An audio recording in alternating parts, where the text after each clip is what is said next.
everyone, and thank you for joining the Embodied Cognitive Science Seminar series. Today, we are happy to welcome Lucy Osler. Lucy is a philosophy lecturer at Cardiff University in UK. Lucy's research primarily focuses on the phenomenology of sociality, embodiment, emotions, and technology. She is particularly interested in exploring how we encounter other people in digital spaces and how philosophy can inform how we use and design social technology. In addition to working on the phenomenology of online sociality, Lucy has published in the field of phenomenological psychopathology with a focus on bodily and social experiences in depression and anorexia nervosa. Today, Lucy will be talking about self-tracking technology and how it promotes bodily awareness and whether this is a desirable kind of awareness. Lucy, thank you for joining us today. Please take it away. Thank you so much, and thank you for rearranging my talk. I'm so sorry that I had to call off sick last time. I actually lost my voice, so we're one step above that, so that's good.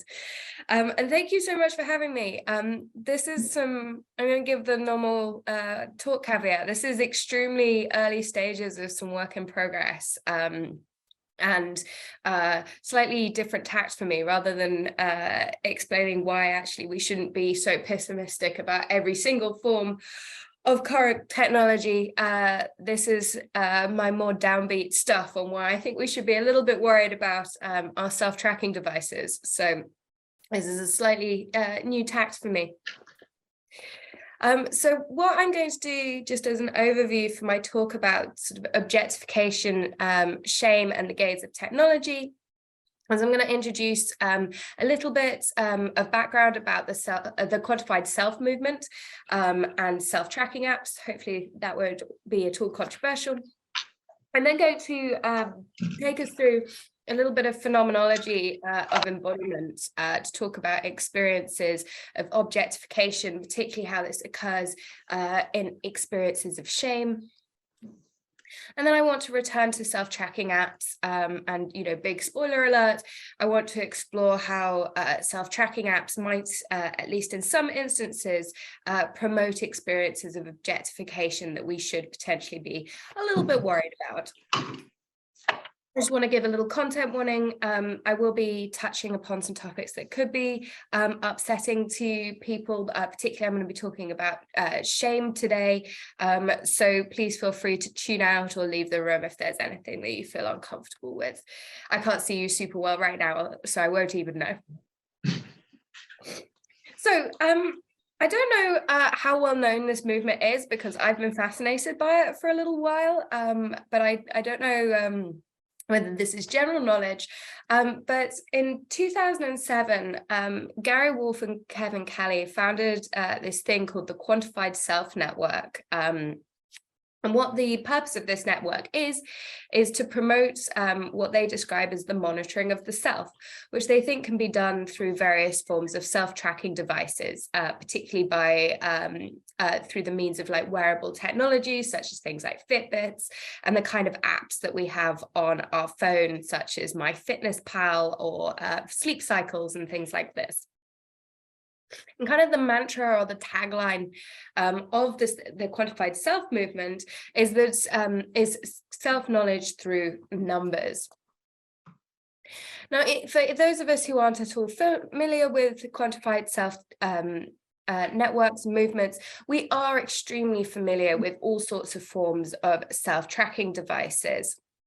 So, for instance, Fitbits, Apple Watches, Nike Plus, as well as all number of apps that we can have on our phones and our iPads, etc., such as MyFitnessPal or Clue or Todoist or Google Scholar. So even if we're not quite subscribing to the full network, these are becoming very sort of familiar forms of technology and forms of self-tracking that we have in our lives. Now, what interests me is that an awful lot of our self-tracking devices focus on things like bodily health, bodily fitness, ways that we can measure our bodies in certain ways, as well as recording things like bodily feelings. So really common forms of things that we might engage in self-tracking are things like our step count. That's probably the most common. our weight, our BMI. We can log things like our ongoing calorie intake throughout the day. We can also track things like sleep cycles or heart rates and moods. And then slightly more sophisticated tech can do things like tracking things like eye movements, which is supposed to track things like our attention. Now, what I think is really interesting about self-tracking apps is that we can obviously consensually download or buy many of these things, but actually the use of them is becoming increasingly promoted. So for instance, I don't think I'm hoping I'm not the only one who has this, that when I got my phone, for instance, my step count tracker came kind of preset on my phone. And despite this talk, I still have it there. We also are increasingly seeing people being encouraged to use self-tracking by their workplaces.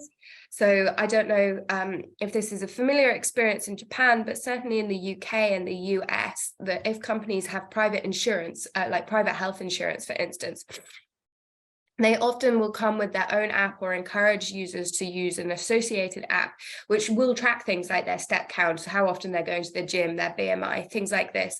And if they're encouraged to use this self-tracking by receiving certain rewards or better premiums on their health insurance, if they're engaging in this kind of thing. In the UK as well, we're increasingly seeing actually institutions encouraging us to use self-tracking apps. So in the UK, there's a big scare about obesity that's been ongoing for a while. One of the things that's becoming increasingly common is this deep individualization of obesity. So the emphasis is really on what individuals are doing with their bodies, what they're eating and how they're exercising. And people are being encouraged to use apps to track their behavior as a supposedly good response or way of managing weight, which I'm sure you can tell from my tone, I'm extremely skeptical about as an approach. And in the longer version of this talk, there's a big rant about that. Now, from a philosophical point of view, what's been pointed out about this quantified self-discussion is that through engaging in this kind of self-tracking, what we're getting is a greater degree of awareness regarding one's bodily states and processes. So we see the second part is quite a common way of describing self-tracking, in that they're being seen as a means of creating kind of a digital dashboard for the biological body, enabling individuals to tap into a wealth of previously inaccessible data. Now, what I'm interested in is what kind of awareness of our bodies do self-tracker apps promote? So the previous quote is from a paper by Paul Smart and a number of colleagues about self-tracking apps as being a proof that technology is embodied. And I find that really interesting that they're just like, okay, cool, awareness of the biological body. That's an example of embodied technology. And I think we need a more nuanced engagement with this. And then I guess the more sort of value judgment question that follows that is not just what kind of awareness is this promoting, but is it an awareness that we want to promote? Is it a desirable kind of awareness in all cases? Now, my route into this, probably not very surprisingly, as someone who is interested in the phenomenology of embodiment, has been to think about this through a lens of phenomenology. So one of kind of the key insights that phenomenology is known for is this distinction between two ways that we can experience the body. So the first is that it's often pointed out that we can, of course, experience our bodies just as physical objects in the world. And sort of in the Western canon in philosophy, this is often how the body is talked about. It is a material thing, an object among objects. And we can think about this in terms of, like, I can examine and experience my body by thinking about its weight or considering its texture or color. And it's subject to laws of physics. You know, if I throw myself off a building, my body is going to fall just as if I threw a rock or some other physical object. And that it's composed of organic matter that can be examined and analyzed. And now, this is often described as the object body, or the body as object, or Körper in the German. And it's often this object body that's thought to be of real interest to kind of the scientific and the medical world. So if we think about how if we go to the doctor, they might take out a stethoscope and listen to our heartbeat, or they're going to measure the, the temperature of our bodies, or take an X-ray or examine you. But what really is happening here is that you're being approached and addressed and treated as a physical object here. But the kind of point that phenomenologists want to make is that we don't just have a body, but we are our bodies. So they take seriously this idea that we're embodied subjects, and our body isn't just kind of a tack on to some kind of ethereal soul, but our bodies is that through which we have subjectivity, and that through which we have a world. So as Sartre put it, the body which I've just described, so the object body, is not my body as it is for me. It's not the primary way in which I experience my body. I don't go around treating my body as this object thing. Rather, I live through it. So when I'm engaged with the world, I'm not walking around kind of attending to the muscles in my body to move. And in fact, if I do so, it makes moving kind of cumbersome and weird, not least because I don't really know how my body works in that way. But rather, I smoothly engage with things, and kind of my awareness of my body often kind of recedes into the background in a certain way. Now, what phenomenologists have talked about, and particularly in the realm of kind of psychopathology, is that actually if we have too much awareness of our body as an object, this can radically transform our experience of being in the world and our experience of ourselves. So it's the idea, as I just mentioned, that if I sort of tried to walk across this room while attending to my body as an object, it actually disrupts my smooth engagement with the world. It makes it harder to walk across the room if I'm attending to my body in this object-like way rather than living through it. So Thomas Fuchs, who's this pictured on the screen, I was pointing, I actually don't know which way I'm orientated, but Thomas Fuchs, somewhere around here, describes what he names corporeality, but he also describes as objectification elsewhere. So he talks about how lived bodiliness is a constant outward movement. So it's directed towards the environment, kind of from our center, and it involves our participating in the world in this active and fluid manner. Whereas corporeality or objectification appears when this movement is paralyzed or stopped, when the lived body is kind of thrown on itself, reified or corporealized. Now, what I think is really noticeable is that this discussion of objectification or corporeality in current literature is particularly associated with certain disorders. So Thomas Fuchs, for instance, describes depression as an experience of corporalization, of the body as being experienced as overly object-like.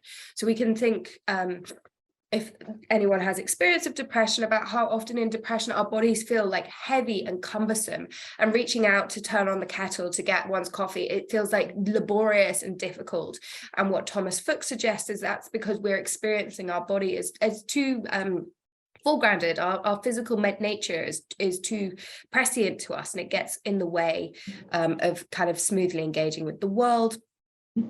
But we also see discussions in eating disorders literature. So, for instance, Hannah Bowden, who has a really great paper called The Phenomenology of Anorexia Nervosa, talks about the fact that in anorexia, the body we might talk about the body in terms of being experienced as overly present, that this constant body monitoring of one's body is like a physical object itself might encourage people to feel like their bodies are taking up too much space, and thus perpetuating the need to try and restrict the space that one's body takes up. Now, as Luna Dolezal and other people have pointed out, we should be a little bit careful here, because it doesn't seem the case that just experiencing one's body as an object has to necessarily be a bad thing. So we can think of some examples. This seems very appropriate given that I'm sitting in extremely rainy Wales right now. But we can think about how I might go outside and feel the sun on my skin and really bask in having that experience of being warmed up. I might be attending to my body in this kind of physical way. I don't know why I've included this because I'm currently not doing a lot of exercise, but we also might think about how I might marvel in the strength of my body, for instance. So say I have been weight training and I pick up something a lot heavier than I've been able to do in the past. I might attend to my body as this strong object and really like be impressed with my ability to do this. So it's kind of marveling in my body's physical capabilities. It doesn't seem to necessarily have to be bad. So what Luna proposes, and I think this is an important aspect or nuance to add, is for this objectification, this corporeality to be negative. It seems that what we need is this kind of disruption of or denial of one's subjectivity. So where we're experiencing our body as an object at the expense of kind of smoothly engaging with the world.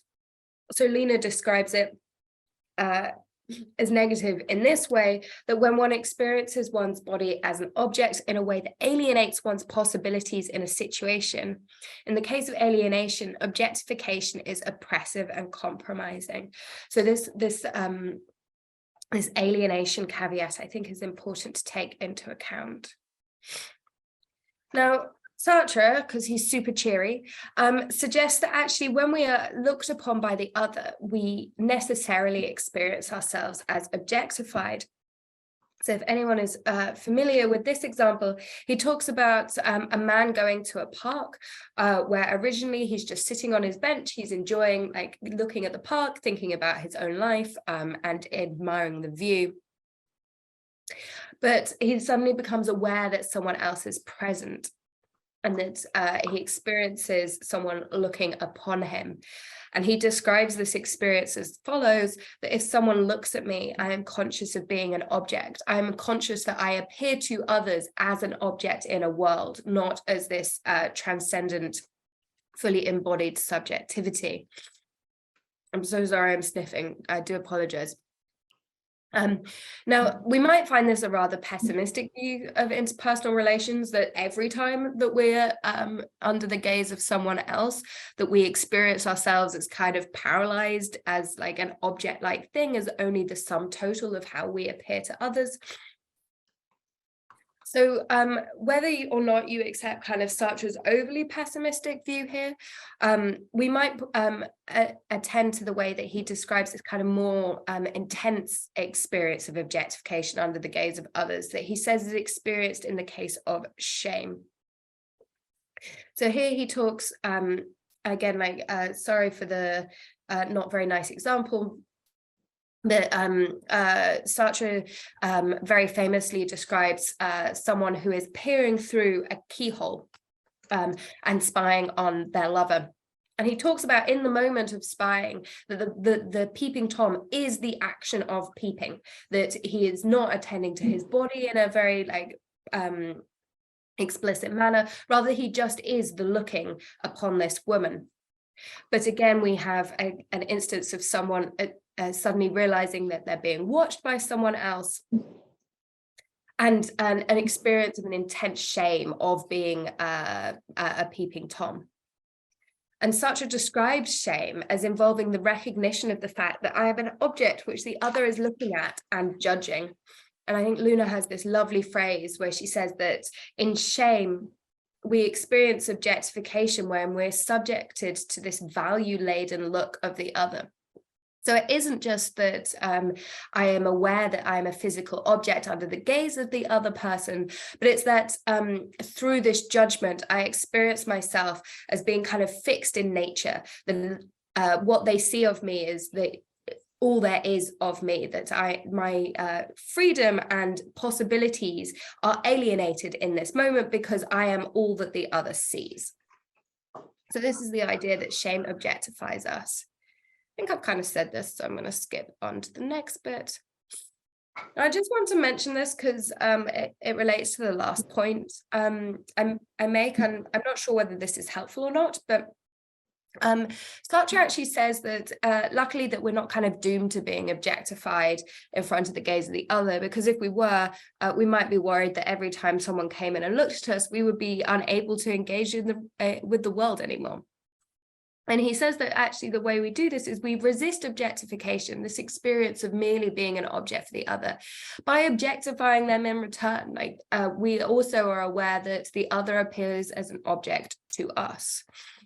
So he describes this in terms of forcing the other to be an object in my world. Now, this sounds extremely combative and hostile, but I think that the slightly more nuanced way of reading this is that through recognizing that the other also appears as an object to me, as a way of reasserting one's own subjectivity, that we can redirect our gaze at the other and therefore retain this balance between being both a lived body and a body as object.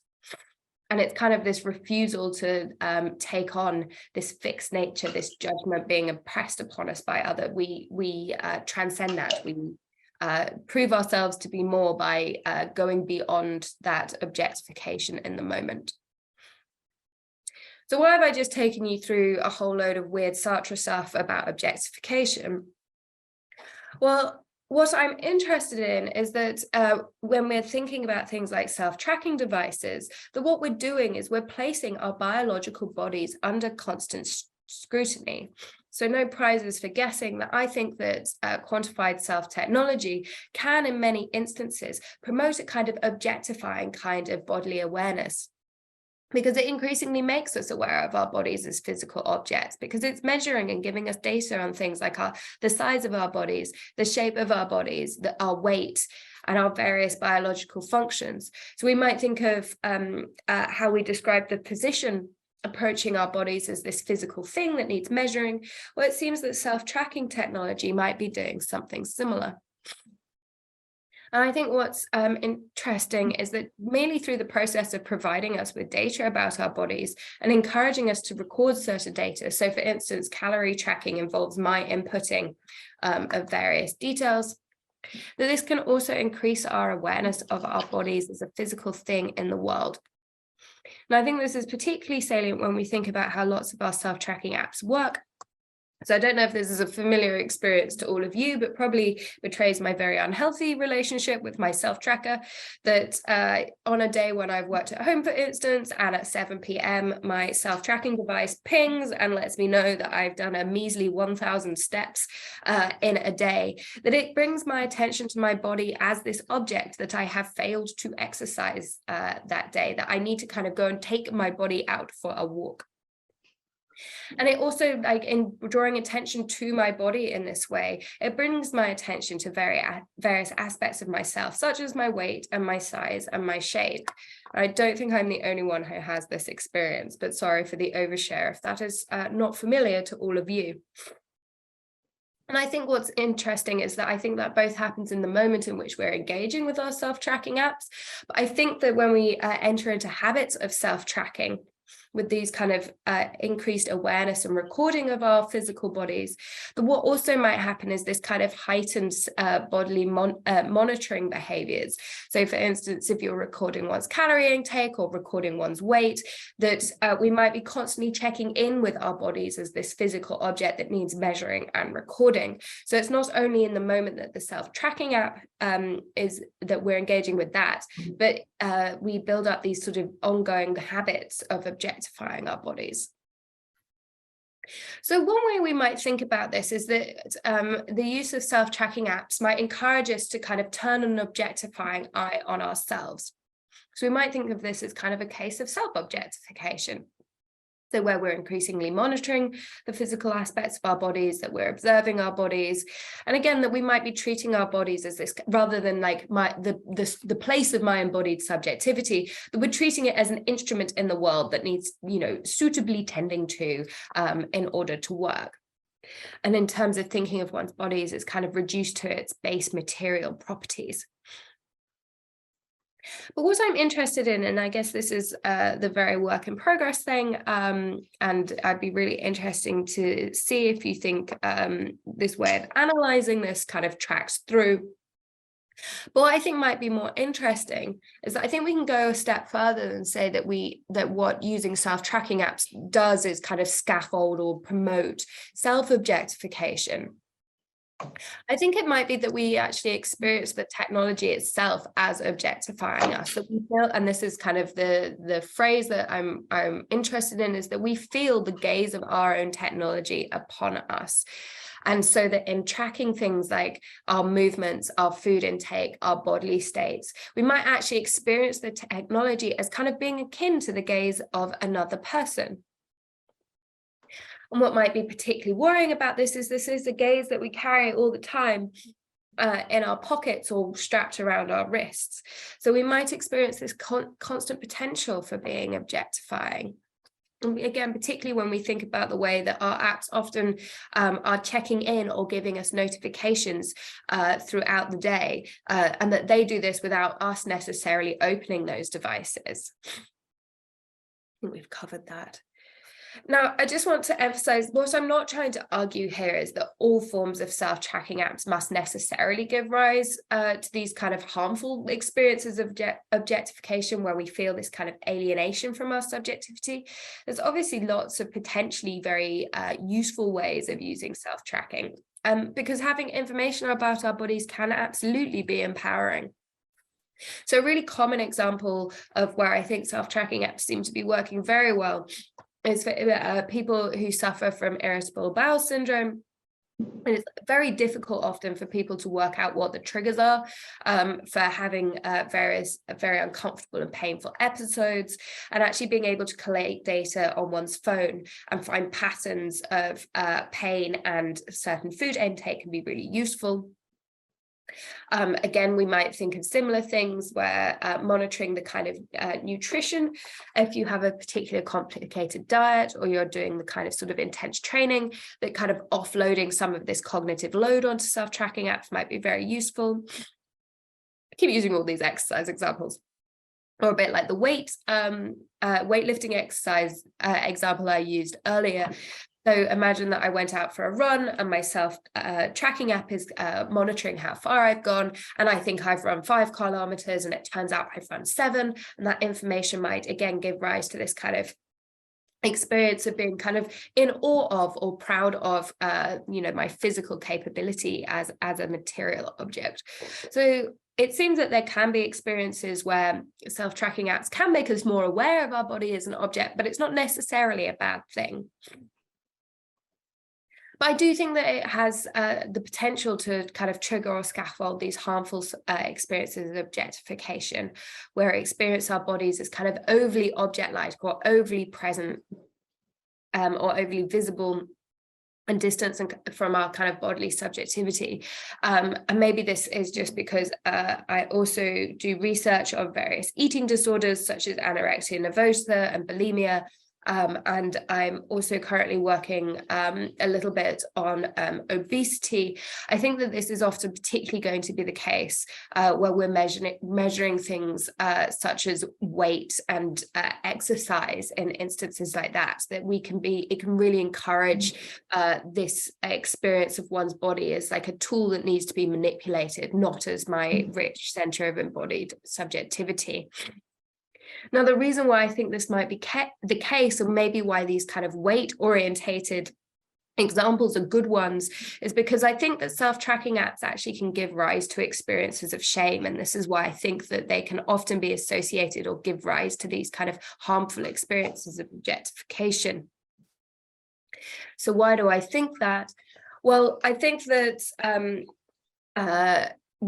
by using self-tracking apps, we can get this experience of kind of constantly being surveyed by these apps, and that they're turning this value-laden look upon us. So this is the phrase that Luna used. Now, why do I want to say that it's value-laden? Well, I think what's really important to take into consideration is that self-tracking apps do not provide us with neutral data about ourselves. They don't just give us information. They're actually often programmed in ways such that they're giving and making normative judgments about the sorts of activities or about our size and weight that is very obvious when we engage with them. So often our self-tracking apps come with normative values baked in. So for instance, when my phone is chiding me for only having done 1,000 steps that day, I am being judged by that. Like, I am fully aware that what that app is doing is not just saying you have done 1,000 steps. And sometimes it very explicitly says this, is it's telling me that I haven't done 10,000 steps. And that's what I am being encouraged to think of as a healthy thing to do. Or when we look at sort of BMI and calorie apps, they often come pre-programmed with certain understandings about like a certain BMI or a certain weight or a certain amount of food intake as being the correct amount. And, you know, promoting understandings of a physical body in ways that are physically and socially acceptable.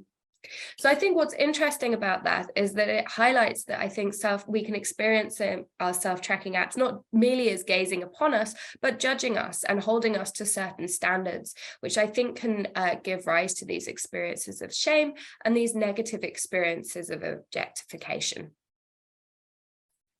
Now, why I think there might be something kind of particularly pernicious or maybe just particularly interesting when we talk about self-tracking apps rather than merely being under the gaze of another person, is if we remember that what Sartre said is that the move we make when we're objectified by someone else is that we turn our gaze back upon them. But we can't do this in the case of technology because unlike with the other, it's not clear that we can actually objectify that technology anyway, because it is not the sort of thing that is subject to that. Sorry, I think I might sneeze. And this is because it represents the value-laden gaze of the other without being a vulnerable embodied subject itself. So it cannot be gazed upon. So I wonder if there's something particularly pernicious about this experience of being sort of looked upon and objectified by technology, because we can't make that replying move. And I think we can also add to this is that we often experience shame and being sort of judged by other people. But there's this added thing that when we're engaging with our self-tracking apps, that they're furnishing us with data, and we are socially set up to often treat data not as being value laden and not as containing normative judgments, but as being, you know, objective and reliable data. So I think there's this kind of double factor that might make these experiences of objectification under the gaze of technology particularly pernicious and particularly difficult to avoid. And that's everything. Thank you so much.